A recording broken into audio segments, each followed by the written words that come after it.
Jollibee in Madrid! Hi, Jollibee! Welcome to Jollibee in Madrid, Una, Espanya. Of course, Filipino ako. Kaya kahit sa sulok ng mundo man ako dadalhin, hanap-hanapin ko talaga si Jollibee. Hello guys! Nandito kami ngayon sa Madrid, Spain. Bless God! Kasi January 2023, binigyan kami ng chance ni Lord na magkikita, na mag-sisters dito sa Madrid, Spain.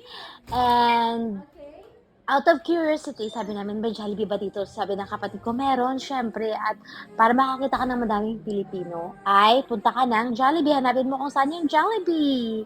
Indeed, totoo. Dito ng mga kababayan dito sa Jollibee. Ang saya-saya. Ang ganda. Vida ang saya. Ano ka lang ta? So, ayan mga palangga. Yung binili lang namin dito ay yung peach mango pie, chicken joy, and fries. At least matikman man namin kung ganun din ba kasarap yung Jollibee dito at sa Pilipinas. In fairness, mas masarap pa rin sa Philippines na Jollibee. I don't know why. Parang iba talaga sa Pilipinas. And so, nakikita nyo guys, marami din talagang mga Filipino rin dito. And yung crew nila ay there are Filipino and then yung mga lokal na taga Madrid, Spain. And there are foreigners also na pumapasok dito. Yung ambience ay mas maganda of course sa Philippines kasi mas maaliwalas.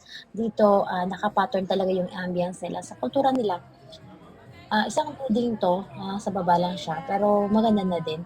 Somehow, mawawala yung pagka-miss mo sa Jollibee. And, ito, in-enjoy namin yung moment namin dito. Alam niyo mga palangga kung bakit love na love kong Jollibee because during my days in college, nagpa-part-time job ako sa Jollibee doon sa Iloilo, Haro. So, isa ito sa nagtawid sa akin sa aking pag-aaral. So, marami akong natutunan dito. Clay go, parang ganon. Clean as you go, as in naging responsible na tao ako dahil sa training ko na sa Jollibee. So, ang saya lang. I'm nakaka-proud. God bless.